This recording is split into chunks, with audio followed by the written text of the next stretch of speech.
Alright, so back at it again with another video that took, well, 3 years ago to make originally. And in all honesty, kind of disappointed in myself back then. Put in a lot of work for those videos, but I didn't even understand thumbnails, hashtags, and all that. So a shame, right? But back then I used IDW Metroplex versus IDW Godzilla. Yeah, it was pretty interesting. And yeah, Metroplex won. I mean, he was 100 times the size of Vegeta and way more powerful. So it was just yeah, not fair at all. And so instead of actually using their IDW counterparts here, because again, I do feel like maybe it was just a little bit too much for, in all honesty, one video, right? So today I decided to use their, I guess you could say, respectively, their weaker incarnations, but again, they are around the same level. That being Godzilla Earth, from obviously Godzilla, the animated trilogy here. And we're also going to use Fall of Cybertron Metroplex. Yeah, this is actually going to be pretty interesting in my opinion. So without further ado, let's talk about it.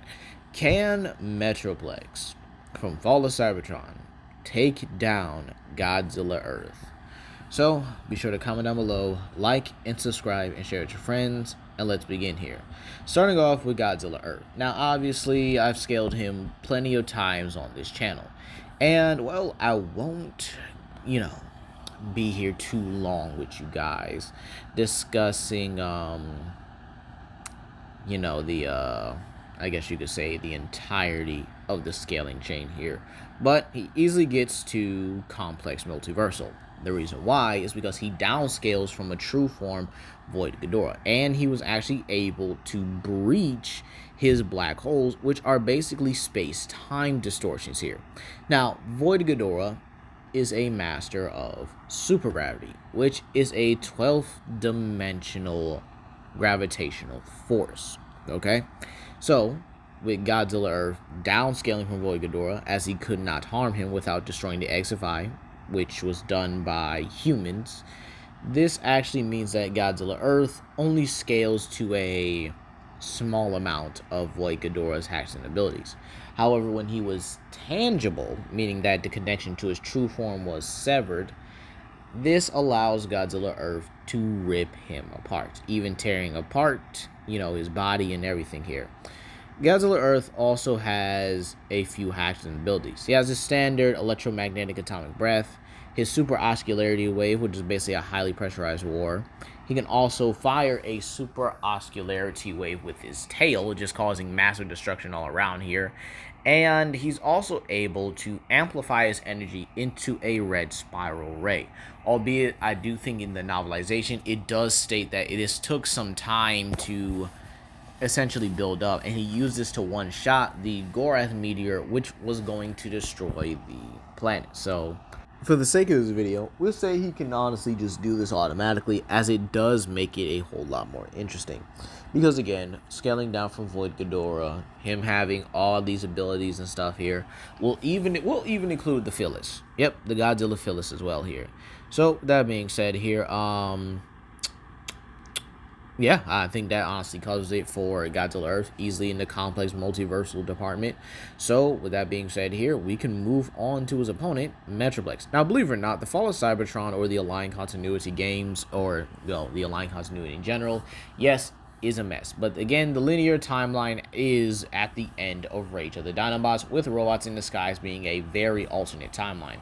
Now, how strong is Metroplex? Well, it should be really no problem that he would be stronger and more powerful than the likes of Optimus Prime. I would even say he should be stronger than Optimus Prime and Transformers Prime as well here, giving him a decent level of scaling here as well.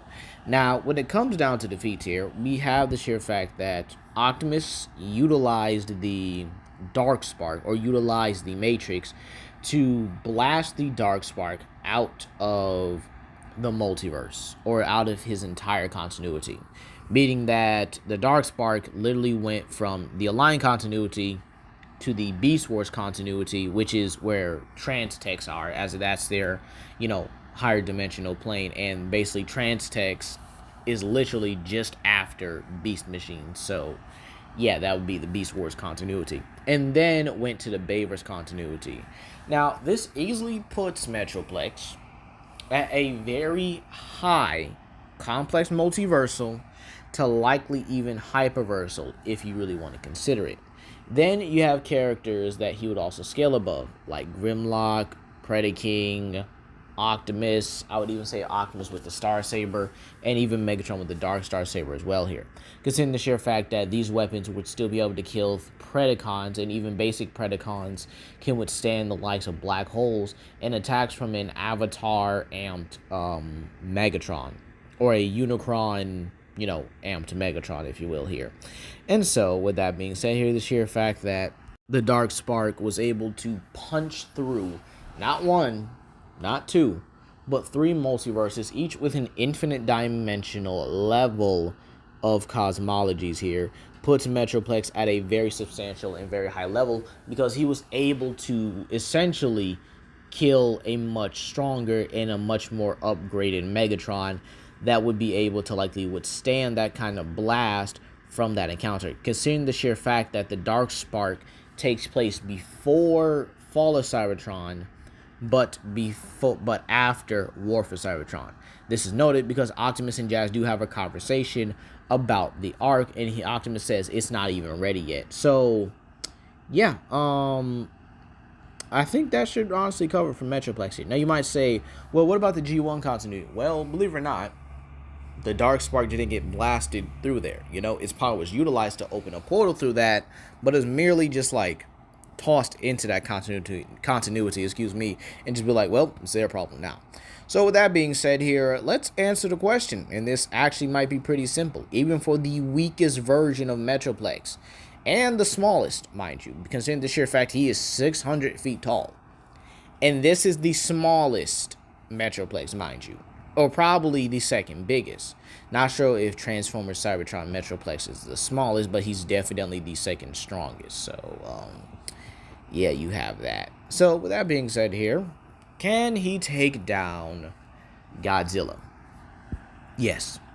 Yeah, I don't think there's any ifs, ands, or buts about it. I just gave y'all the whole full scale and everything. Even if you don't want to go into the hyperversal or infinite dimensional layer scaling for Metroplex here, he would still scale above the likes of an Optimus and Megatron that would have surpassed the levels that, their Fall of Cybertron counterparts were pretty much doing. And so Metroplex would still be able to likely curb stomp and simply, what's the word I'm looking for? Smash Megatron and Optimus still, regardless here.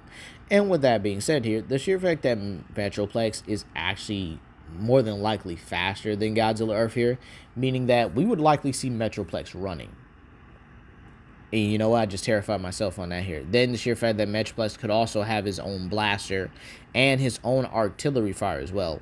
Yeah, I do think Godzilla definitely has the superior long-range capabilities here, but Metroplex is definitely the more powerful of the two here. So I don't even think the Super Oscularity Wave would even harm or even be able to budge the likes of Metroplex, in all honesty. So at the end of the day, I think it's kind of simple. Metroplex does take it. He can easily compete with Godzilla's long-range capabilities, as we do know he can emit a powerful energy blast from his cannons. And then the sheer fact that his artillery fire would be able to, harm Godzilla and just make him buckle over, and then he could easily close in and just finish it off from there. But hey, that's me all today, you guys. Please comment down below, like and subscribe and share with your friends. This is Legendary Grimlock, and I hope you guys have a blessed day. Peace.